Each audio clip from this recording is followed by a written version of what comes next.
పశ్చిమ గోదావరి జిల్లా భీమవరంలో ఆర్వీ టూర్స్ అండ్ ట్రావెల్స్ నూతన బ్రాంచ్ ను ప్రారంభించింది. ఇక నూతన కార్యాలయాన్ని R V tours and travels customer చేతే ప్రారంభించారు. ఏకకాలంలో తెలుగు రాష్ట్రాల్లో 6 నూతన కార్యాలయాలను ఇవాళ ప్రారంభించినట్లు సంస్థ నిర్వాహకులు వెల్లడించారు. తమ కస్టమర్లనే ముఖ్య అతిథులుగా భావించి కార్యాలయాల్ని ప్రారంభించడం హర్షించదగ్గ విషయమని అన్నారు. ప్రతి ఒక్కరూ సంస్థ సేవలను వినియోగించుకుని చక్కటి యాత్రలు చేయాలని కోరారు. సంస్థ చైర్మన్ ఆర్వీ రమణ పట్టణ ప్రాంతాలతో పాటు పల్లెల్లో కూడా తమ సేవలను అందుబాటులో ఉంచుతున్నట్లు తెలిపారు. R V tours and travels private limited వారు గత 22 సంవత్సరాలుగా తెలుగు రాష్ట్రాలలో ఎన్నో బ్రాంచెస్ ని ఓపెన్ చేశారు.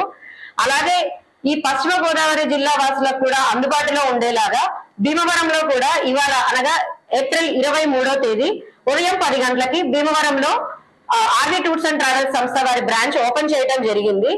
ఆర్వీ టూర్స్ అండ్ ట్రావెల్స్ సంస్థ వారు ఇంతకు ముందు హెడ్ ఆఫీస్ వచ్చేసి హైదరాబాద్ లో ఉంటుంది. హైదరాబాద్ నుంచి వైజాగ్, విజయవాడ, తిరుపతి, బెంగళూరు, వారణాసి, నెల్లూరు, ప్రొద్దుటూర్లలో మా బ్రాంచెస్ ఉన్నాయి. ఇవాళ ఒకటేసారిగా 6 బ్రాంచ్లను ఓపెన్ చేయడం జరిగింది.